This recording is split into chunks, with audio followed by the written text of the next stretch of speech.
My name is Brendan. And my name's Megan. And we'd like to start by acknowledging the Camaragal people by the traditional custodians of the land. For tens of thousands of years, Aboriginal people have understood the relationship between the land and its wildlife. And we here at Taronga feel very proud to learn from Aboriginal people today. That's right, and no matter where you're from or where you live, every day there are opportunities for us to see and connect with remarkable birds all around us. Exactly right, and today we're going to start with one of my favorites. Her name is Dixie, and she is a whistling kite. See her before I do, feel free to point her on out. There they are. Makes my life a little bit easier.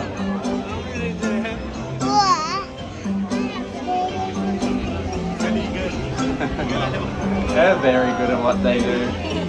Now you can find these birds in larger numbers. All of them doing that, catching food in mid-air. Feeding on the wing like this means that if you're out and about with 50 of your mates, hopefully you might be able to get more than your own fair share. It is their cousin of the black kite. They can see in even large numbers, 10, 100, even 1,000. Aiming for that same thing, maybe our locust. But they could be hanging around other places as well, like tips, fishing ports and abattoirs, anywhere there might be an easier meal to be had. With fire being a very prevalent thing in this country as well. I know, it's very exciting. They will come low. They're doing so well with these winds too. But fire being such a prevalent thing in this country, they might even pick up a stick that's alight in one place, carry a fire elsewhere, and anything that's fleeing the flames is something that's of a bird like Dixie. We do have one more piece though. Pretty darn awesome. Alright, last one. Whoa, horrible throw! But impromptu chance for you. You are welcome. Thank you, going home. Dixie the whistling kite, everybody.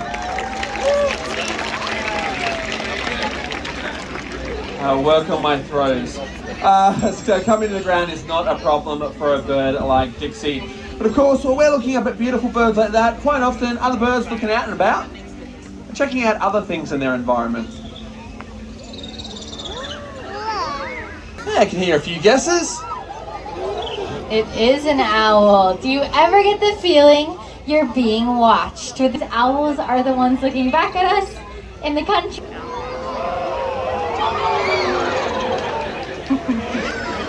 Yeah.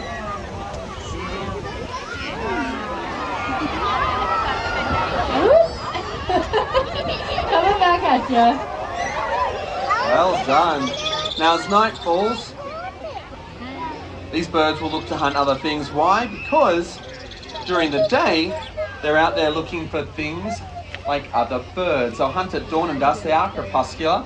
So it does surprise a lot of people when they find out that birds like this hunt during the day. It's all about what they like to eat. And with these powerful feet, a bird like X could easily take down other birds that are even larger than themselves.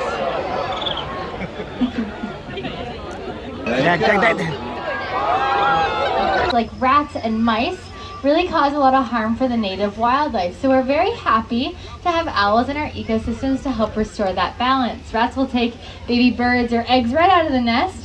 And believe it or not, owls help to restore that balance. Believe it or not, we used to have a bit of a rat problem here too at Taronga. I'm not sure, if anybody remembers it. You do? Good, yeah. It was absolutely everywhere. Rats were scurrying all over the place. What are you saying? Rats, yeah, behind us. That problem is behind us now. Well, one owl can actually eat about 1,000 mice in a single year, and 2 owls that are raising babies of their own can eat 3,000 or more. So it makes them one of the best neighbors we could ever hope for.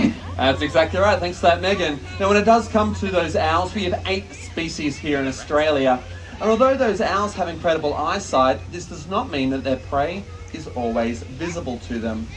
So owls rely on other adaptations like silent flight and keen hearing. We're going to get you to use your own ears today though and see if you can hear anything at all as our barn owl I saw that flinch. Everybody, this here is a wraith, and they are a barn owl. And as a barn owl, they're one of the types of owl you're more likely going to find close to people. So regardless of where you live, make sure you spend some time looking up. Mark, you may just find a bird like wraith flying past.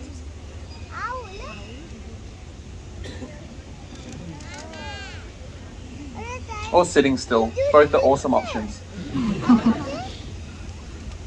There we go. They'll just sit a little bit longer. It's fine, it is a little bit windy today, so that can also impact the choices they make as they're flying around. A bird like this only weighs how much? 350 grams. There's not much to them all together. There they go. Beautiful. Just had to figure out the wind. Now, owls are seen around the world as symbols for different things. Has anyone heard the term wise old owl? Wisdom. They're also seen as a messenger and also have the powers of prophecy. We'll see. Get your cameras on slow-mo video for this one. Here we go. Things like ghosts, or maybe even omens of death. But regardless of our beliefs, they have undoubtedly had one of the longest relationships between people and culture all around the world. That's exactly right. A round of applause for Megan and Aretha Barnell.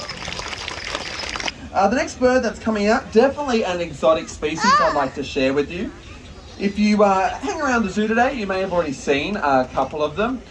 But this bird, saving you the trip of having to get on a plane or a boat yourselves, they've gone and done all of the hard work. Now before they come out, if you want to today after the experience, go and have a look at the Andean condor, one of the largest flying birds in the world, up there next to our dappering tortoise. But the bird that I like to introduce you, much more impressive, it is the chicken. Everybody, this is Mentari, and they are a red jungle fowl. And it is from this species that comes from Southeast Asia that we get all of our modern day breeds of chicken. Now in the last 8,000 years, chickens have had a pretty big impact on us in our cultures, our religions, our rituals, even our languages. So you might relate to a bird like Mentari sitting up high and ruling the roost, or maybe you relate to his hens, a mother hen watching their young fly the coop. Run, Forrest. Or perhaps, up your pop, you might be the kind of person that puts all of your eggs into one. When it comes to chickens, they definitely have had a pretty big impact on us, allowing an everyday connection, so much so that they now outnumber us 6-1, which is pretty wild to think about.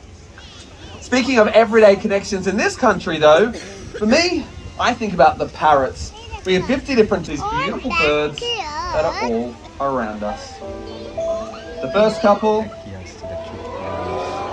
you're probably very familiar with. Sulphur-crested cocks, they really have flourished. And you can pretty much find them everywhere.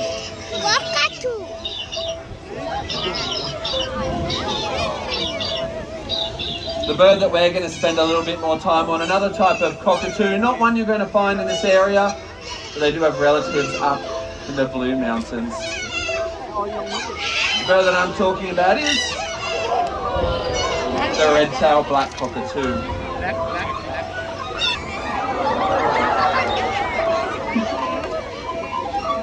Now, as we are expanding our towns and our cities, we make a lot of changes to the local landscape. However, not all species are able to adapt to these changes so quickly.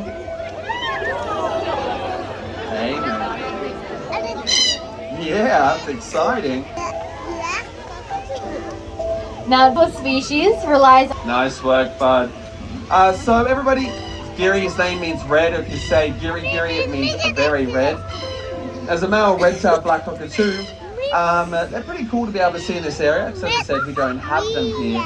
But for all the other owls, parrots, and even microbats that we do have, a lack of hollows causes so many different issues. You may not have an old hollow in your own backyard, but if you want to put up an artificial nest box, you can. There's an example of one on that black speaker pole. Go onto our website or scan that QR code and it'll give you all the information you need to do so, should you choose, when you head home. But if you do want to act here and now, we also have this donation box. It was introduced over a decade ago, and in that time we raised over $500,000. Everything going to our conservation efforts, including helping the regent honeyeater on the front. This bird used to number in the tens of thousands, but sadly it is estimated that there is only around 300 of them left in the wild. With other zoos, we're breeding and releasing them. We're also planting trees to ensure there is habitat for them to return to. So if you want to help us out, come on down, make a donation, and anyone that donates $5 or more gets a special badge. It's our way of saying thanks. That's right, because it really is with your support that we see a bright future. One in which our skies and your backyards are filled with birds. And remember, it all starts by simply looking up. That's exactly right. Thank you so much for joining us at Free Flight Birds. We hope you enjoyed them and we look forward to seeing you next time. Have a good one, everybody. Bye.